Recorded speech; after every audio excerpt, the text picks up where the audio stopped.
PAX East is here again, and as my 10th year in a row at the convention, I wanted to do something special.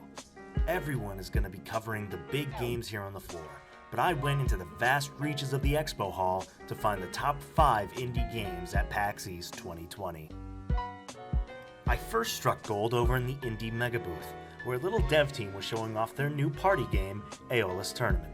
Yes, so it's Aeolus Tournament. It's a 9-player party game that's going to come out on Steam and Switch, probably in May. There's a lot of different game modes, but they're all based on the same mechanics. So characters have an air cannon in their hands, you can see here. When you hold the A button, it sucks the air in. When you release it, it creates a blast of quick. And all the game modes are kind of based on that mechanic, so it's pretty easy to pick up. But there's a lot of different stuff that you can do with it, and it's like I said, a party game. It becomes competitive really fast. And right now they're playing tournament mode, so it's all the game modes, one after the others, and with ranking points between the rounds.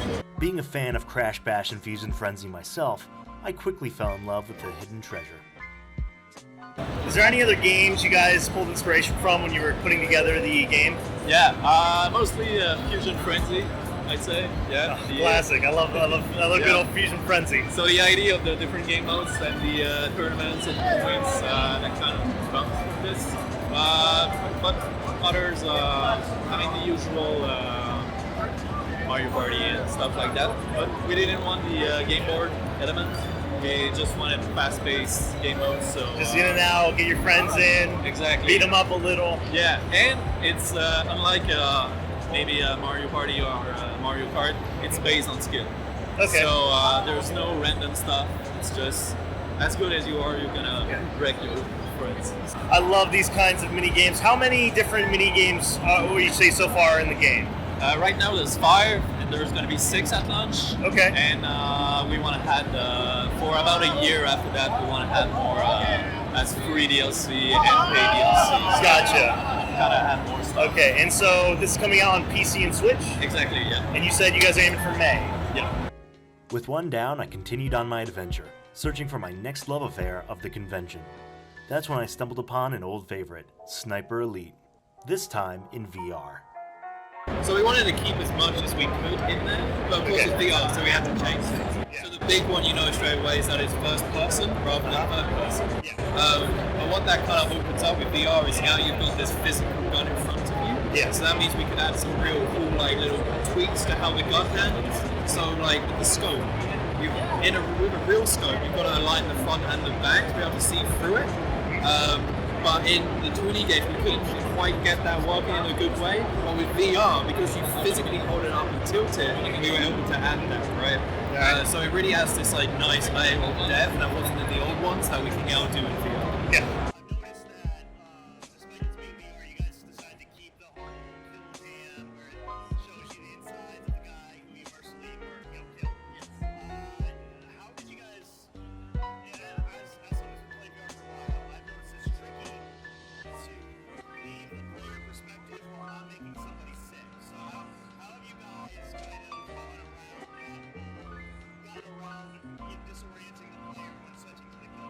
Yeah, so, we wanted to keep that in there as much as we could. Yeah.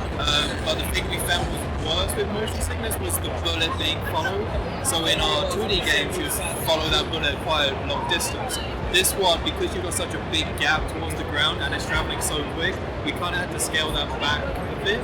Yep. But what that means is that there's more of a focus on where the bullet hits and the explosion of the organs.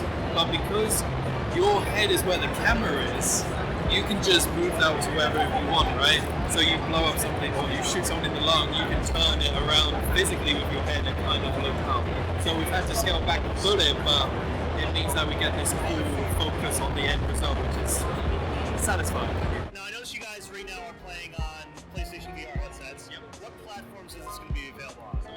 PlayStation VR, Oculus Rift, and HTC Vive. What is the release date you guys are aiming for right now? 2020, so not any more specific than that, I'm afraid, but yeah, we're aiming for this year. There's a lot of games with shooting, but we know our sniping, we know our how to make that fun and satisfying. So if you want a really cool, immersive, fun, satisfying sniping experience, Sniper VR. With some bugs more apparent than others, I wasn't about to question their uncertainty around a release date. But with their track record, I don't think the VR fans or the Sniper Elite fans have anything to worry about. Next, I focused my sights on something a little more obscure. Hindsight 2020 is a game that aims to be the thing that keeps you up at night. However, it's not a horror game. Just something that wants to get inside your fragile psyche with its themes of regret and doing things over. So tell me a little about it. What's the idea around this game? Sure, so this game lets you relive your past and fix all your mistakes for vastly different gameplay and story experiences. We wanted to make a game in which your choices and the consequences of those choices really matter. And the way we are doing this is by presenting the player really difficult moral dilemmas. Rewinding time is not like a mechanic in this game. It's more about the journey you have and the ending you get. So there's 7 different endings in this game.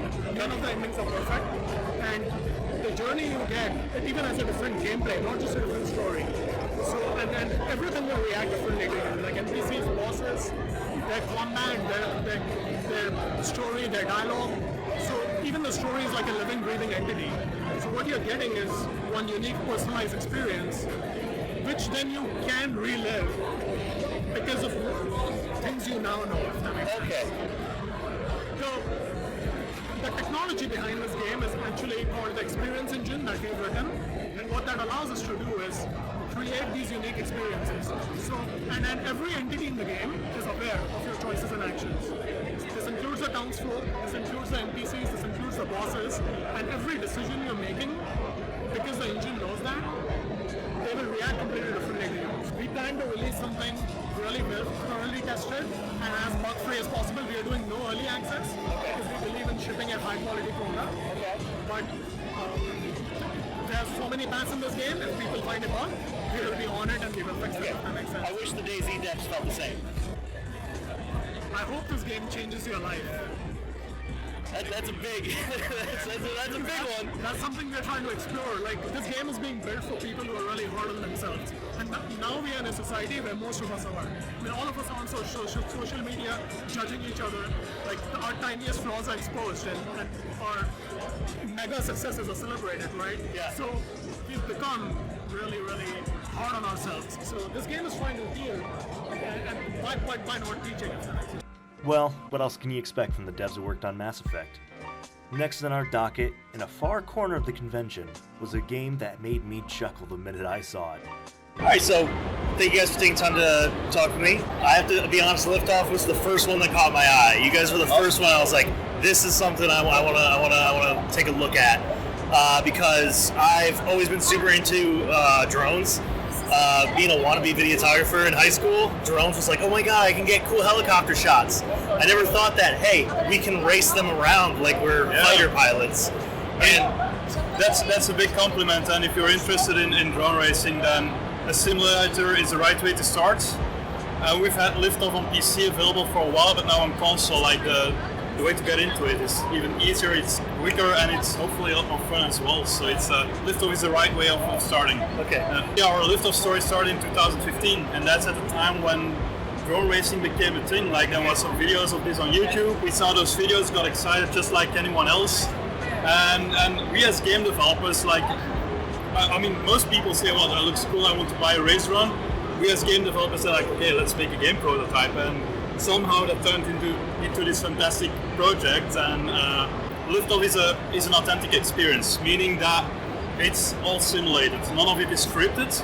Although since this is on console, and since you're playing with a game controller, we wanted to make it plug and play. So basically what we do is, behind the scenes everything is simulated. Your drone behaves exactly based on the parts that you've put together.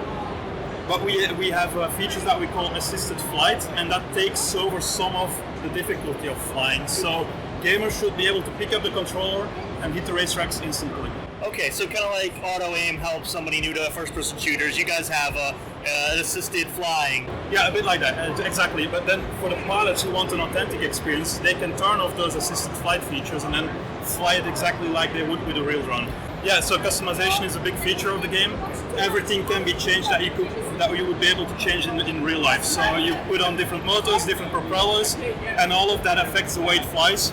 there's more than 100 million unique combinations possible that all fly different. And then for the real hardcore sim fans, you can even change some of the programming in the drone, just like you would in real life. But that's like the real details, and you can skip all of that because we also have ready-made setups in the game that fly instantly, that work really well. So the customization is for those who want to dive in deep. Yeah. Liftoff Drone Racing, a drone racing simulator that puts you in the pilot seat. Although I wasn't able to get my hands on the demo due to technical issues, what I've been shown so far really looks promising, and definitely earned them a spot on my list. Finally, I put the camera down and just walked through the hall. I had 4 great games under my belt, but I needed one more. One last indie game to really pull me in. And that's when I saw it. Glowing in a sinister neon red, there was Evolutis. I'll let the publisher give you the rundown because words alone cannot describe the insanity that I was seeing on the demo. This is a very unique indie game, Evolutis. So basically, it's kind of like, we call it like a cyberpunk anime.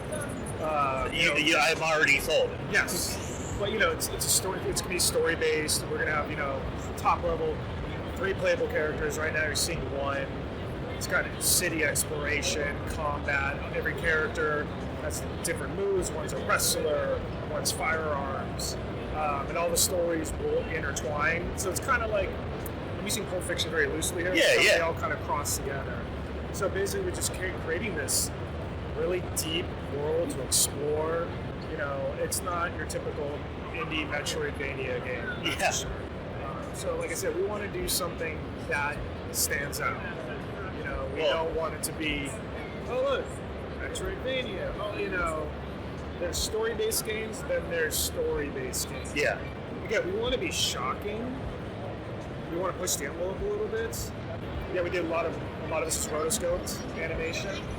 And what's cool is we actually hired, we're going to talk about this later on, but we actually hired professionals to do sim reference material. So in the combat, these guys would beat the shit out of each other on a white screen as reference. Then they would rotoscope animation over that. So we really want to make this an overall experience. That's for sure. Older players get into it, then all of a sudden they got the younger like, oh, what is this game? And want to play it. So that's the overall plan for this one. And with that, my journey was over. I'd found the 5 best indie games on the Expo Hall floor at PAX East 2020. There are plenty of other great games, and if you're seeing this while the con is still going on, make sure to check out as many as you can. If you like this video, do me a huge favor and please hit the subscribe button. It would really mean a lot to me. My name's Gio, and this is the Fail Train Network.